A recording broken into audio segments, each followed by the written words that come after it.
नमस्कार दोस्तों, मैं विजय तिवारी। स्वागत है आपका हमारे YouTube channel the book society में, जहां हम आज की क्लास में सब्जेक्ट कोड BHIC 105 के चैप्टर नंबर 7 की चर्चा करेंगे। चैप्टर का नाम होगा अरब और तुर्की आक्रमणों का सामाजिक, सांस्कृतिक और तकनीकी प्रभाव। तो चैप्टर को पढ़ने से पहले मैं आपको बता दूं, चैप्टर नंबर 6 की वीडियो जरूर देख लीजिए ताकि इस चैप्टर को समझने में आपके लिए आसानी हो। इसके साथ साथ यदि आप हमारे चैनल पर नए हैं तो चैनल से जुड़ना ना भूलें। चैप्टर में जो प्रमुख बिंदु हैं उसे मैंने हाईलाइट किया हुआ है, तो आप चाहें तो उसका स्क्रीनशॉट लेकर उसे पॉइंट टू पॉइंट लिख सकते हैं। चैप्टर में सबसे पहले एक प्रस्तावना दी गई है और प्रस्तावना के बाद चैप्टर जो है वो प्रमुख रूप से दो भागों में बांटा गया है। सबसे पहले चैप्टर में ये बताया गया है कि सिंध पर जो अरब लोगों का आक्रमण हुआ, यानी कि मोहम्मद बिन कासिम का जो आक्रमण हुआ, उस आक्रमण का सामाजिक स्तर पर क्या प्रभाव पड़ा, सांस्कृतिक स्तर पर क्या प्रभाव पड़ा और तकनीकी स्तर पर क्या प्रभाव पड़ा। जबकि चैप्टर के दूसरे पार्ट में यह बात की गई है कि जो तुर्क आक्रमण हुआ भारत पर, यानी कि महमूद गजनवी का जो आक्रमण हुआ, मोहम्मद गौरी का जो आक्रमण हुआ, उसका भारत के सामाजिक, सांस्कृतिक और तकनीकी स्तर पर क्या प्रभाव पड़ा है। चैप्टर से जो क्वेश्चन बनता है वो ये बनता है, अगर सिंपल सा क्वेश्चन पूछ ले या तो अरब का पूछ लेगा या तुर्की का, लेकिन जो क्वेश्चन ये भी बन सकता है कि अरब और तुर्की आक्रमणों की तुलनात्मक अध्ययन कीजिए, यानी कि तुलनात्मक विश्लेषण कीजिए कि किस प्रकार से अरब और तुर्की आक्रमणों ने भारत की सामाजिक, सांस्कृतिक और तकनीकी स्तर को प्रभावित किया है। तो चलिए आप चैप्टर की शुरुआत करते हैं। आशा है आपको पिछले चैप्टरों के जो लेक्चर थे वो समझ में आए होंगे। कमेंट बॉक्स में आप अपनी प्रतिक्रिया दे सकते हैं। तो जब हम सिंध पर अरब आक्रमणों की बात करते हैं तो इस पर इतिहासकार की एक राय नहीं है। इतिहासकारों के एक वर्ग का ये मानना है कि अरबों का आक्रमण जो हुआ था सिंध पर, उसका भारत की जो सामाजिक आर्थिक व्यवस्थाएं हैं, सांस्कृतिक व्यवस्थाएं हैं, उस पर कोई प्रभाव नहीं पड़ा है। जबकि कुछ लोगों का कहना है नहीं, ऐसा नहीं है। अरबों का जो आक्रमण सिंध पर हुआ उसका व्यापक स्तर पर सिंध के सामाजिक, सांस्कृतिक और तकनीकी स्तर पर प्रभाव पड़ा है और इसी चीज़ की यहाँ पर चर्चा की गई है। तो जो इतिहासकार ये कहते हैं कि सिंध पर जो अरब आक्रमण हुआ उसका कोई प्रभाव हम पर नहीं पड़ा है, उन इतिहासकारों में एक का नाम है स्टैनली लैंडपूल और दूसरे हैं एल्फिंस्टन। ऐसे और भी विद्वान हैं, लेकिन ये दो प्रमुख हैं जिन्होंने ये कहा है कि अरब लोगों का जो सिंध पर आक्रमण हुआ वो परिणामों के बिना विजय थी, यानी कि उन्हें जीत तो हासिल हुई लेकिन उसका कुछ भी प्रभाव भविष्य में नहीं पड़ा। अरबों की जीत का जो भारतीय उपमहाद्वीप है, इसके इतिहास पर कोई भी परिणाम नहीं दिखता है और इसके लिए वो ये तर्क देते हैं कि मोहम्मद बिन कासिम के आक्रमण के बाद भी जो हिंदू राजशाही थी वो शासन कर रही थी। जितने भी राजा थे वो बिना डर के अपनी पूरी शासन प्रणाली चला रहे थे। जबकि युद्ध का परिणाम जो होता है वो ये होता है, जो विजेता होता है उसके आधार पर राजनीतिक, सांस्कृतिक वातावरण तय होता है, जबकि जो पराजित राजा होता है वो अधीनता स्वीकार करता है। लेकिन हमारे यहाँ ऐसा नहीं हुआ। मोहम्मद बिन कासिम के आक्रमण के बाद भी हमारे यहाँ के जो राजा थे वो अपने स्तर पर शासन चला रहे थे। लेकिन कुछ विद्वानों ने इस दृष्टिकोण का खंडन किया है और उनका ये मानना है कि ऐसा नहीं है, बड़े स्तर पर प्रभाव पड़े हैं। जैसे कि तो सबसे पहले हम बात करते हैं अरब आक्रमण का हमारी संस्कृति पर क्या इफेक्ट पड़ा है। तो जैसा कि 1226 में एक किताब लिखी गई थी चचनामा, जिसकी चर्चा हमने छठे चैप्टर में भी की थी कि चचनामा जो है ये फारसी में अली कुकी द्वारा लिखित एक ग्रंथ है जिसमें सिंध के इतिहास का वर्णन किया गया है। जहां इसमें सरकार की बात की गई है, सिंध की राजनीति के बारे में विस्तृत जानकारी बताई गई है और ये भी बताया गया है कि इस्लाम के आगमन से पहले, यानी कि इस्लाम के भारत में प्रवेश करने से पहले और इस्लाम के भारत में प्रवेश करने के बाद क्या क्या परिवर्तन आए हैं। तो चचनामा में सिर्फ बात ये नहीं है कि सिंध पर विजय की बात की गई है। चचनामा किताब में सिर्फ ये नहीं बात की गई कि इस्लाम का आगमन कैसे हुआ भारत में, बल्कि मिडाइवल हिस्ट्री के बारे में इस किताब में एक बहुत बड़े स्तर पर जानकारी दी गई है। इस ग्रंथ की गहराई से जब हम अध्ययन करते हैं तो ये पता चलता है कि सिंध पर अरब विजय से भारतीय और अरब दोनों देशों में बड़े पैमाने पर सांस्कृतिक और सामाजिक स्तर पर आदान प्रदान हुआ है।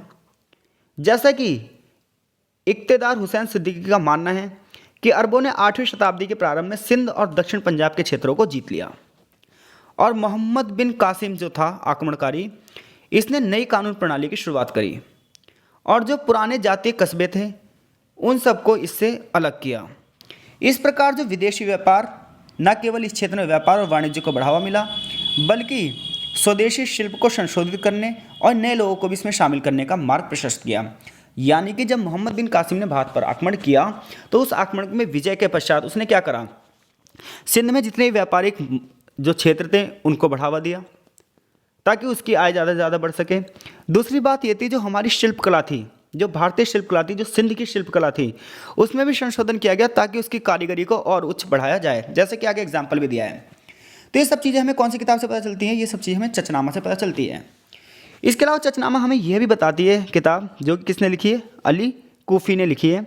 ये कहता है कि मोहम्मद बिन कासिम ने हमारी सामाजिक व्यवस्था में यानी कि जातिगत व्यवस्था में कोई हस्तक्षेप नहीं किया।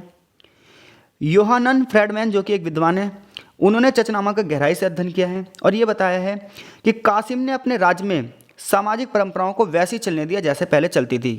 उसने उसमें कोई भी अड़ंगे नहीं डाले। उसने उच्च जाति के लोगों को विशेषाधिकार दिया और निम्न जाति के लोग जो थे उनकी मान सम्मान को घटाने की मंजूरी भी दी। ब्राह्मणों को उसने विशेष अधिकार दिए और उन परंपराओं को बनाए रखा जो पहले से चली आ रही थी। वह ब्राह्मणों को अच्छे और वफादार लोगों के रूप में बुलाता था और ब्राह्मणवाद के प्रभावहीन होने पर उसने उन्हें फिर से उन्हीं पदों पर नियुक्त किया। देखिए, जब एक राजा युद्ध जीतता है तो हारने वाले को अपने हिसाब से चलाता है, लेकिन यहाँ मोहम्मद कासिम ने ऐसा कुछ भी नहीं किया, क्योंकि उसे वहाँ से जो खलीफा है वहाँ से उसे यही मिला था आदेश कि वो भारत की सामाजिक राजनीतिक स्थिति में कोई छेड़छाड़ ना करे। इसके साथ साथ हिंदू राजशाही वैसे की वैसी तैनात रही। इन पदों पर वंशानुगत यानी कि पीढ़ी दर पीढ़ी वही लोग राज करेंगे, ऐसी व्यवस्था कही गई। समाज में जितने भी कुलीन लोग थे उन्हें राणा की उपाधि दी गई। आम लोगों को भी उनके इच्छा के अनुसार वो अपने अपने देवी देवताओं की पूजा कर सकते थे। बस बात ये आई परिवर्तन में, इन सब चीज़ों की वजह से ना कुछ इतिहासकार पता क्या कहते हैं कि हाँ भाई, अरब लोगों के आक्रमण का भारत पर कोई प्रभाव नहीं पड़ा, क्योंकि हम लोग तो वैसे पूजा पाठ करते रहे, हमारे राजा वैसे शासन करते रहे, सामाजिक व्यवस्था में ब्राह्मण और जाति व्यवस्था वैसे ही बनी रही। लेकिन पूरी बात यहाँ तक नहीं खत्म हो जाती। प्रभाव ये पड़ा कि इन लोगों ने ये कहा कि हमें भाई वैसे ही कर देते रहो जैसे आप अपने राजा को कर देते हो, हमें टैक्स देते रहो, बदले में आप अपनी शासन प्रणाली चलाते रहो, हमें कोई दिक्कत नहीं है। इससे पता चलता है कि अरब लोगों का जो इंटरेस्ट था भारत में वो सिर्फ और सिर्फ यहाँ की धन संपदा में था, और ऐसे में ये चाहते थे कि धन संपत्ति लगातार उन्हें वैध तरीके से मिलती रहे। आगे पैराग्राफ में ये बताया गया है कि जाटों के साथ उनका व्यवहार थोड़ा अच्छा नहीं था। जैसे कि लिखा हुआ है, फ्रेडमैन कहते भी हैं कि वे मोटे कपड़े पहनेंगे, नंगे पांव चलेंगे। कौन? जाट लोग। उनके बढ़िया कपड़े पहन पाए जाने पर जुर्माना लगा दिया जाएगा, यानी कि जाटों ने अगर अच्छे कपड़े पहने तो उन पर जुर्माना लगा दिया जाएगा। बाहर जाएंगे तो अपने हाथ में अपने साथ कुत्ते को लेकर जाएंगे ताकि उन्हें आसानी से पहचाना जा सके। चोरी करते अगर पकड़े गए तो उनके परिवारों के साथ उन्हें जिंदा जला दिया जाएगा। उन्हें घोड़े की सवारी करने की अनुमति नहीं थी। यदि वे करेंगे तो उन्हें बिना काठी और बागडोर के घोड़े पर सवार होना पड़ेगा, क्योंकि जो जाट थे राजमार्ग में डकैती करने के लिए बदनाम थे। इन्हीं कारणों से मोहम्मद बिन कासिम ने उन्हें दुष्ट लोगों की श्रेणी में रखा और समाज में उनकी सबसे निम्न स्थिति कायम रही। तो अगर संक्षेप में बात की जाए तो मोहम्मद बिन कासिम ने सामाजिक प्रणाली के साथ ज़्यादा छेड़छाड़ नहीं करी और कई क्षेत्रों में शांति बनाए रखने में वो कामयाबी भी हुआ। कासिम इन नीतियों का पालन इराक के गवर्नर हज्जाज के निर्देशों पर कर रहा था, जैसा कि हमने पहले भी बात की है। अब जो अगला सांस्कृतिक प्रभाव पड़ता है वो सबसे तगड़ा प्रभाव ये पड़ता है कि जब मोहम्मद बिन कासिम का भारत में आक्रमण होता है तो उसके बाद एक लहर सी आती है भारत में, और वो लहर आती है इस्लामी धर्मांतरण की घटनाएं। यानी कि बड़े पैमाने पर जो हिंदू धर्म में लोग थे, बौद्ध धर्म में लोग थे, इन्होंने क्या करा, इस्लाम को अपना लिया, जिसके लिए तर्क दिया गया। यहाँ पर लिखा हुआ है कि मोहम्मद बिन कासिम ने ज़बरदस्ती किसी का धर्म परिवर्तन नहीं करवाया। जो एक इस संबंध में इक़्तिदार हुसैन सिद्दीकी बताते भी हैं कि इस्लाम में जो लोग परिवर्तित हो गए थे उनमें से जो उच्च हैसियत वाले लोग थे उनको मौला ए इस्लाम कहा जाता था। यानी कि अरब आक्रमणों का जो भारतीय संस्कृति पर प्रभाव हुआ वो सबसे पहला प्रभाव ये पड़ा कि भारत में इस्लामीकरण की शुरुआत हुई। ऐसे में उच्च हैसियत वाले लोग जिन्होंने इस्लाम को शुरू में अपनाया था उन्हें मौला ए इस्लाम की उपाधि दी गई। इससे पता चलता है कि दलित लोगों पर जो प्रतिबंध थे उन प्रतिबंधों से निजात पाने के लिए जो निम्न जाति के लोग थे उन सब ने इस्लाम को अपना लिया, क्योंकि नए धर्म में इन्हें वो सम्मान मिल रहा था जिस सम्मान को ये चाहते थे, जो कि हिंदू धर्म में उन्हें नहीं मिल रहा था। सिद्दीकी ये भी बताता है कि ब्राह्मण और बौद्धों में बहुत ज़्यादा तनाव था। ऐसे में बहुत सारे बौद्धों ने उच्च हैसियत पाने के लिए धर्म परिवर्तन कर लिया, अरबों से मित्रता कर ली। यहाँ पर मोहम्मद बिन कासिम का जो लेफ्टिनेंट था उसने ये कहा है कि बौद्ध प्रमुखों और अरब गवर्नरों के बीच सीधा संपर्क स्थापित किया गया। यानी कि सीधी सी बात है, हिंदू धर्म और हिंदू धर्म के अंदर जो भी लोग निम्न स्थिति में थे, जिन्हें लगता था कि हमारा शोषण हो रहा है, उन लोगों ने इस धर्म को छोड़कर दूसरे धर्म में जाने की बात की। इसके साथ साथ जो बौद्ध ऐसे थे जिन्हें लगता था हिंदू राजशाही में उनका शोषण होगा, तो ऐसे बौद्धों ने भी इस्लाम की शरण ली, क्योंकि इस्लाम में जो शुरुआत में बात थी वो ये थी कि सभी लोग समान होंगे।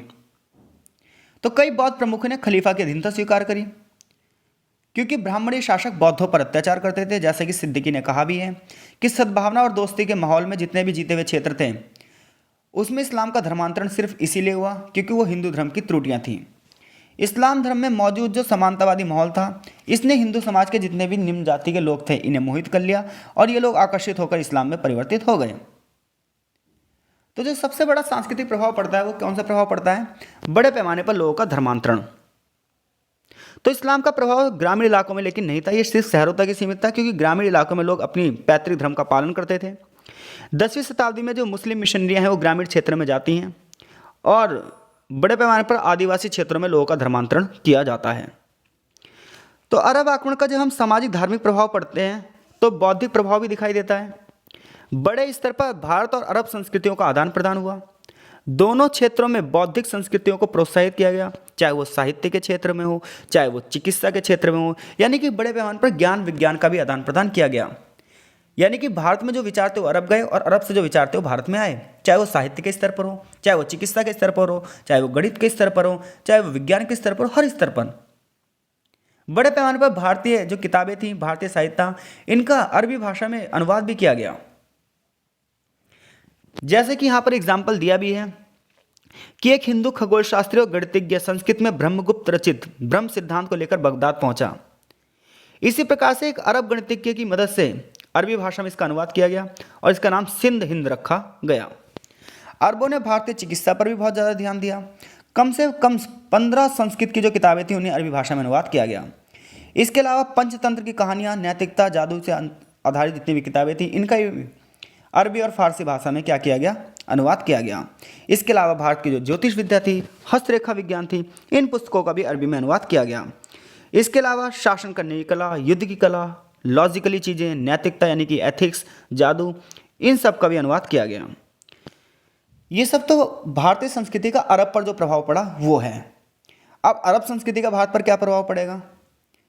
तो अरब संस्कृति का भारत पर यह प्रभाव पड़ेगा कि सिंध क्षेत्र में सूफीवाद लोकप्रिय हो जाएगा। सूफी शिक्षक यहाँ पर आएंगे और लोगों को सूफी संत बनाने की विधि बताएंगे। भारतीय संगीत का भी अरबी संगीत पर बहुत प्रभाव पड़ेगा। भारतीय संगीत की काफ़ी सराहना की जाएगी। ये कहा जाएगा कि भारतीय उपमहाद्वीप के लोगों की जो संगीत है वो मनभावन है, पूरी दुनिया का सबसे अच्छा। इसकी जो राग है, इसकी जो धुन है, वो लोगों को क्या कर देती है? बड़े पैमाने पर मोहित कर देती है। आगे चलकर फारसी और अरबी धुन को भी इसमें शामिल किया गया। मोहम्मद बिन कासिम को जब वापस बुलाया जाता है तो उसके बाद सिंध और मुल्तान के इतिहास को जोड़ने वाले स्रोतों का अभाव है। यानी कि मोहम्मद बिन कासिम जब तक भारत में हैं तब तक की कुछ किताबें लिखी गई हैं, लेकिन उसके बाद इतिहासकारों ने ज़्यादा इस पर चर्चा नहीं की गई है। ऐसे में सिंध पर अरब लोगों का आक्रमण का क्या प्रभाव पड़ा, इसके बारे में हमारे पास ऐतिहासिक स्रोतों की कमी है। लेकिन फिर भी जो चचनामा जैसे कुछ ऐतिहासिक स्रोत हैं उनसे हमें अच्छी खासी जानकारी पता चल जाती है। बताया जाता है कि देवबुल जो जगह थी और जो अलौर जगह थी, यहाँ पर गैर मुसलमानों की संख्या अधिक थी, लेकिन फिर भी उनके अरबों के साथ अच्छे संबंध थे। दिल्ली सल्तनत के इतिहासकारों के विपरीत अरब यात्रियों ने जो गैर मुसलमान थे उन सबको जिम्मी कहा था। यानी कि जो दिल्ली सल्तनत के मुसलमान थे उन्होंने भारतीय लोगों को काफिर कहा था, कायर कहा था, नास्तिक कहा था, जबकि अरब व्यापारियों ने क्या कहा? जिम्मी कहा। जिम्मी उन लोगों के लिए शब्द यूज होता था जो मुसलमान नहीं थे, यानी कि गैर मुस्लिम जो लोग थे। इसके अलावा एक हिंदू राजा ने स्थानीय भाषा में कुरान का भी अनुवाद करवाया था। मंसूरा के अरब के कपड़े इराक के लोगों की तरह थे, हिंदू राजाओं के कपड़े की तरह थे अरब में। तो इस प्रकार से पता चलता है कि अरब संस्कृति का भारतीय संस्कृति में मेलजोल बढ़ा। देखिए, सांस्कृतिक प्रभाव का मतलब होता है खाने पीने, ओढ़ने, इन सब के तौर तरीके। तो मोहम्मद बिन कासिम के बाद ज़्यादा लोग अरब से भारत में नहीं आए, जिसकी वजह से ना जो ये सांस्कृतिक प्रभाव था धीरे धीरे फीका पड़ गया। लेकिन फिर भी हम ये कह सकते हैं कि सिंध और जो मुस्लिम दुनिया थी इनके बीच में जो व्यापार हो रहा था, इस व्यापार की वजह से प्रभावित चीज़ें हो रही थी। देखिए, जब व्यापारी एक क्षेत्र से दूसरे क्षेत्र में व्यापार करने जाएगा तो अपनी संस्कृति भी लेकर जाएगा, लेकिन जब उस क्षेत्र से वापस आएगा तो वहाँ की संस्कृति भी तो लेकर आएगा। तो इस दुनिया में संस्कृति फैलाने का एक सबसे बड़ा तरीका होता है व्यापार। तो सिंध में एक अलौर नाम की जगह थी जो व्यापारिक केंद्र के रूप में आगे चलकर बहुत फेमस हो गई। मुस्लिम क्षेत्र के एक हिस्से के रूप में सिंध और मुल्तान ने काबुल की तुलना में अब्बासिद के खजाने में लगभग 5 बार योगदान दिया। यानी कि काबुल का जो अब्बासिद है उसके खजाने में सबसे ज़्यादा पैसा कहाँ के व्यापार से आ रहा है, केवल एलौर के। इसके अलावा यहाँ पर कैबे, चोल और होनावर प्रमुख बंदरगाह थे और यहाँ पर मुस्लिम अरब व्यापारियों की कई सारी कॉलोनियाँ भी थीं। भारतीय तट पर सबसे बड़ा जो अरब उपनिवेश था वो था मालाबार का तट। इस क्षेत्र में अगर हम देखें तो मुस्लिम आबादी आज भी सबसे ज़्यादा दिखाई देती है। तो ये सब क्या है, ये सब अरब आक्रमण के भारत पर प्रभाव हैं। इसके अलावा कुछ देशों के भी यहाँ पर उदाहरण दिए गए हैं। कि हम बात करें बाली देश की तो यहाँ पर बहुत ज़्यादा हिंदू है, लेकिन मलेशिया इंडोनेशिया की बात करें तो यहाँ पर बहुत सारे मुसलमान हैं। तो अगर मैं संक्षेप में 2 से 4 पॉइंट्स में बात करूँ अरब लोगों का संस्कृति पर क्या प्रभाव पड़ा है, तो बड़ी मात्रा में धर्मांतरण, साहित्यों का अनुवाद, संगीत कला में रुचि, और उसके बाद अगर हम बात करें तो व्यापारिक केंद्रों का विकास। तो ये हेडिंग बना के आप इसके अंदर 5-5, 6-6 लाइन लिखकर आंसर पूरा करेंगे। आगे अरब आक्रमण का तकनीकी प्रभाव बात की गई है। तो जब हम टेक्नोलॉजी के प्रभाव की बात करेंगे, टेक्नोलॉजिकल इफेक्ट की बात करेंगे, तो जब अरब लोग भारत पर आक्रमण करेंगे तो जो इनकी युद्ध कला होगी यही इनका तकनीक के क्षेत्र में योगदान होगा।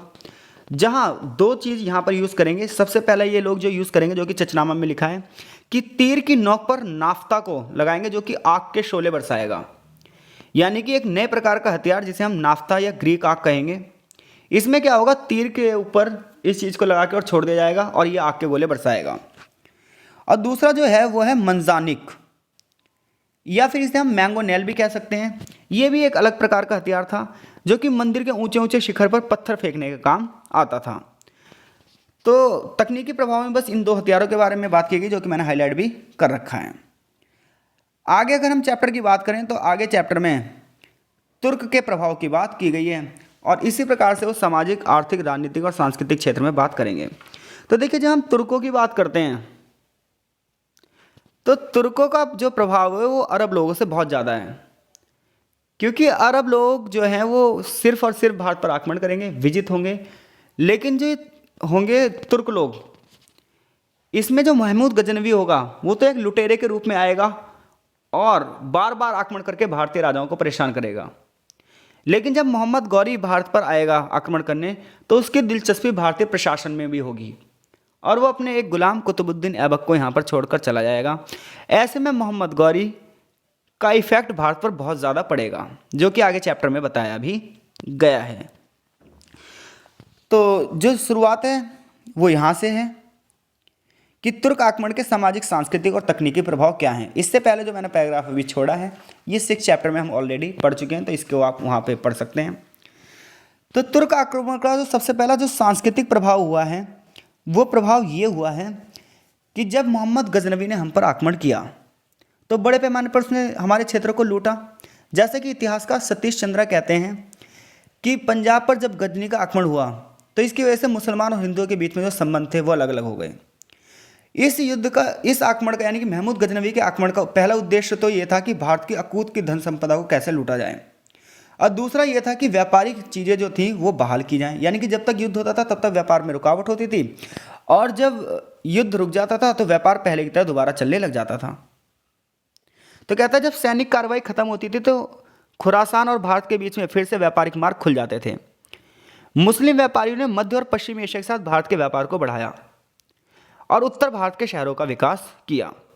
यानी कि मोहम्मद गजनवी का जो आक्रमण होगा, यानी कि तुर्की लोगों का आक्रमण होगा, जिसमें मोहम्मद गजनवी के आक्रमण की विशेष तौर पर बात की गई है, जो कि भारत के अकूत की धन संपदा की वजह से भारत की तरफ आकर्षित होगा। तो ऐसे में बड़े पैमाने पर भारत को आर्थिक रूप से कमजोर बनाया जाएगा। आगे चलकर इन आक्रमणों के फलस्वरूप जो भारत का क्षेत्र उस समय का लाहौर था, वहाँ पर अरबी और फारसी संस्कृति फलने फूलने लगी। साहित्य का विकास बहुत तेज गति से होने लगा और बाद में फारसी भाषा को गजनवी काल की दरबारी भाषा का दर्जा दे दिया गया। इसके अलावा धार्मिक भावनाओं की बात की जाए तो यहाँ पर बड़े पैमाने पर सैन्य भर्तियों में हिंदू सैनिकों की भर्ती की गई थी। इसकी कमान तिलक जैसे कई हिंदू जनरलों ने संभाली भी थी, जो कि जाति के नाई थे, यानी कि निम्न जाति के लोगों को भी सेना में दर्जा दिया गया था। लाहौर के मुस्लिम शासकों ने हिंदू शाही राजवंशों के नाम के सिक्के भी जारी किए थे। एक तरफ सिक्कों में शिव जी का बैल जिसे नंदी कहा जाता था और दूसरी तरफ देवनागरी लिपि यानी कि हिंदी में मोहम्मद गौरी का नाम भी दिखाई देता है हमें। इसके अलावा हिंदू और तुर्की संस्कृतियों के बीच में सांस्कृतिक मेलजोल बढ़ा है। बड़े पैमाने पर साहित्य की रचना की गई है। महमूद गजनवी ने अपनी महान सैन्य क्षमताओं और राजनीतिक उपलब्धियों को बड़े पैमाने पर दर्ज भी करवाया है। एक सक्षम शासक के रूप में उसने गजनी को फारसी शिक्षा का केंद्र बना दिया। उसके राज दरबार में समानित बुखारा और खुरासान जैसे बड़े बड़े इतिहासकार बैठते थे और अल बरूनी का नाम तो पूरे के पूरे इतिहास में जग जाहिर है। महमूद गजनी ने जो अपने राजनीतिक क्षेत्र का वैभव स्थापित किया था उसका आधार भारत में जो लूट से उसे सामान मिला था उसका था। तो अगर हम महमूद गजनवी की बात करें तो इसके आक्रमण का सिर्फ इतना इफेक्ट था भारत में कि बड़े पैमाने पर क्या होगा, भारतीय सांस्कृतिक जितने भी केंद्र हैं उनकी लूटपाट मचाई जाएगी और सांस्कृतिक केंद्रों का विनाश होगा। तो वहीं दूसरी ओर जो जातिगत व्यवस्था है वो वैसी की वैसी बनी रहेगी, ज़्यादा हस्तक्षेप भी नहीं होगा क्योंकि वो सिर्फ उसका उद्देश्य भारत की संपत्ति में था और उस संपत्ति को लूट कर चला जाएगा, जैसा कि हमने छठे चैप्टर में भी ये बात पढ़ी। लेकिन जब हम मोहम्मद गौरी को पढ़ेंगे तो मोहम्मद गौरी अपनी एक अलग पहचान बनाएगा क्योंकि उसका उद्देश्य यहाँ पर प्रशासन चलाना था। तो उसने क्या करा, उसने शुक्रवार की प्रार्थना में अपनी संप्रभुता की घोषणा करी, शाही छतरी और नौबत का प्रयोग किया। इस प्रकार से फारसी संस्कृति धीरे धीरे करके भारतीय राजनीति में शामिल हो गई। बौद्धिक प्रभाव क्या पड़ा, तो महमूद गजनवी के कारण हमारे पास 10वीं 11वीं शताब्दी के दौरान बहुत सारी जानकारी है। जैसे फिरदौसी ने जो किताबें लिखी हैं, अल बरूनी ने जो किताब हिंद लिखी है, अबू रहमान ने मोहम्मद बिन अहमद जो कि अल बरूनी के नाम से लोकप्रिय था, ये एक बहुत ही ज़्यादा प्रसिद्ध दार्शनिक था। कौन? अल बरूनी। ये बहुत बड़ा फिलोसफर था, बहुत बड़ा मैथमेटिशियन था, बहुत बड़ा हिस्टोरियन था। हालांकि महमूद गजनवी के वो साथ तो था लेकिन उसका इंटरेस्ट महमूद गजनवी में बिल्कुल भी नहीं था। लेकिन फिर भी जो उसकी किताब है किताबुल हिंद, इससे हमें हिंदुओं के धर्म, विज्ञान, सामाजिक रीति रिवाज, संस्कृति, कला, ज्योतिष, वर्ण व्यवस्था, इन सब के बारे में जानकारी मिलती है। यानी कि बौद्धिक प्रभाव की बात करें तो महमूद गजनवी ने कई बड़े बड़े लेखकों को संरक्षण दिया था, जिसमें सबसे बड़ा जो लेखक था वो कौन था? अल बिरूनी। देखिए चैप्टर ना बड़े लेंथी हैं और हमें अगर इसकी पूरी नॉलेज चाहिए तो कम से कम इसकी 1 से 1.5 घंटे की वीडियो बनती है। लेकिन हमें ना 25 से 30 मिनट में लेक्चर कंप्लीट करना होता है, तो ऐसे में कुछ चीज़ें छूट भी जाती हैं। बट ये किताबें ना बहुत नॉलेजेबल हैं और हमें ना शायद इसे पढ़ना चाहिए। खैर, अगर आपको लेक्चर समझ में आ रहे हैं तो आप कमेंट बॉक्स में अपनी प्रतिक्रिया जरूर दें और वीडियो को लाइक ज़रूर करिए ताकि हम इस सीरीज़ को लगातार कंटिन्यू रखें और पूरे पूरे चैप्टर को और अच्छे से एक्सप्लेन करें। अब बात ये आती है जो तुर्क लोगों का आक्रमण था, इसका सामाजिक प्रभाव क्या पड़ा। तो जैसा कि जब हम इतिहास का अध्ययन करते हैं तो हमें ये पता चलता है कि बड़े पैमाने पर मंदिरों का विनाश हुआ, मूर्तियों को तोड़ दिया गया, मूल आबादी को इस्लाम धर्म में परिवर्तित कर दिया गया। मोहम्मद हबीब और अन्य विद्वानों ने ये बातें हालांकि नकार दी हैं। उनका मानना है कि ऐसा कुछ भी नहीं था। महमूद गजनवी जो था वो धर्मांतरण नहीं करना चाहता था। इस बात का कोई सबूत भी नहीं है कि उसने लोगों को धर्म का पालन करने के लिए मजबूर किया हो। लेकिन वास्तविकता तो हम सभी को पता है, जब हम इतिहास का अध्ययन करते हैं तो वास्तविकता क्या थी। तुर्की आक्रमण का एक और महत्वपूर्ण प्रभाव 12वीं शताब्दी तक क्या पड़ा कि बड़े पैमाने पर बौद्ध धर्म के जो लोग थे उनकी ज़मीन से क्या कर दिया, गायब कर दिया गया। जैसे कि रामशरण शर्मा कहते भी हैं कि 11वीं शताब्दी और 12वीं शताब्दी में जो बौद्ध केंद्र थे इनके यहाँ पर बहुत बड़ा धन छुपा हुआ था, अपार धन संपदा इन्हें मिलती थी क्योंकि इन्हें बहुत सारा दान दिया गया था। तो तुर्कों ने उन पर आक्रमण किया और इनकी संपत्ति को भी लूट लिया। और बख्तियार खलजी ने तो बंगाल पर आक्रमण के दौरान बहुत सारे बौद्ध भिक्षुओं को मौत के घाट उतार दिया था। तो अगर हम सामाजिक प्रभाव की बात करें तो बड़े पैमाने पर हमारी संस्कृति यानी हिंदू संस्कृति का यहाँ पर विनाश होगा। जाति व्यवस्था की बात करें तो यह वैसी की वैसी बनी रहेगी। अल बरूनी के लेखों से हमें पता भी चलता है, यानी कि हिंदू समाज की जो कुरीतियाँ थी, जाति व्यवस्था, वो वैसी की वैसी बनी रहेगी। तो महमूद गजनवी और मोहम्मद गौरी की अगर बात किया, दोनों के आक्रमण के साथ फारसी परंपराएं भारत में आएंगी। एकता प्रणाली जो कि सैनिक शासन में होगी, ये सबसे ज़्यादा प्रभावशाली होगी। इसके साथ साथ तो भू राजस्व प्रणाली यानी कि टैक्स सिस्टम होगा, ये यहाँ पर नया आएगा। इसके अलावा बड़े पैमाने पर वेतन की जगह लोगों को जमींदारी दी जाएंगी, जहाँ से वो करों की वसूली करेंगे। किसान अब खाद्यान्न फसलों की जगह नकदी फसलों को उगाना शुरू कर देंगे। और तुर्कों के आने के साथ ही साथ घोड़ों का व्यापार भारत में फलेगा फूलेगा, क्योंकि अरब के घोड़े जो थे और तुर्क जो घोड़े थे ये सबसे अच्छी नस्ल के माने जाते थे। इसके अलावा घोड़े की नाल यानी घोड़े के पैर में नाल ठोकने का रिवाज भी यहीं से शुरू हो जाएगा। ये सब सामाजिक प्रभाव हैं। तकनीकी प्रभाव की अगर बात की जाए तो तकनीकी प्रभाव में शिल्प उत्पादन को बढ़ावा मिलेगा, कपड़े को एक नए तरीके से बनाने के बारे में हमें पता चलेगा, रेशम पालन के बारे में हमें पता चलेगा, कालीन की बुनाई और जरी के काम के बारे में हमें पता चलेगा, कागज़ की खोज होगी, निर्माण सामग्री तकनीक और सैन्य टेक्नोलॉजी के बारे में भी हमें पता चलेगा। तुर्कों के आने से पहले जो सिले हुए कपड़े थे इसकी कला हमारे यहाँ के लोग इससे अपरिचित थे। जैसे कि मार्को पोलो ने लिखा हुआ है कि हमें सिले हुए कपड़ों के बारे में नहीं पता था। कोट की सिलाई के लिए कोई दर्जी यहाँ पर नहीं मिलता था मालाबार में, लेकिन तुर्कों के आने से सलवार कमीज इन सबको लोकप्रिय बन गए। मोतीचंद ये कंक्लूजन भी निकालते हैं कि अरब और फारसियों के साथ संपर्क के कारण 12वीं शताब्दी में जैकेट, ट्यूनिक्स और पतलून जैसी चीज़ें बहुत ज़्यादा प्रचलित हुई। सैन्य तकनीक की बात करें तो स्टील एंड आयरन यानी कि लोहा और इस्पात से बने जो घोड़े की नाल थी उसका उल्लेख किया गया, जिसकी वजह से घोड़ों की गति बढ़ गई। इसके अलावा अगर हम वास्तुकला की बात करें, भवन निर्माण की बात करें तो चूने और गारे का उपयोग किया गया। बड़े पैमाने पर जो घर बनाए गए अब उसमें मेहराब और गुंबद का प्रयोग किया गया। मस्जिदों का निर्माण किया गया। भारत में जैसे कि दिल्ली में कुतुब मीनार की हम बात देखते हैं। तो अरब आक्रमण का अगर हम बात करें, तुर्क आक्रमण की अगर हम बात करें तो इसका सामाजिक सांस्कृतिक स्तर पर क्या प्रभाव पड़ता है, ये इस चैप्टर का बेस है। आई होप से इस चैप्टर से कोई प्रश्न बनेगा तो आप इस प्रश्न का उत्तर देने में सक्षम हैं। आगे चैप्टर में एक निष्कर्ष दिया गया है और चैप्टर यहीं पर फिनिश हो जाता है। तो आपका बहुत बहुत धन्यवाद। मिलते हैं आपसे नेक्स्ट चैप्टर की वीडियो में। तब तक के लिए नमस्कार।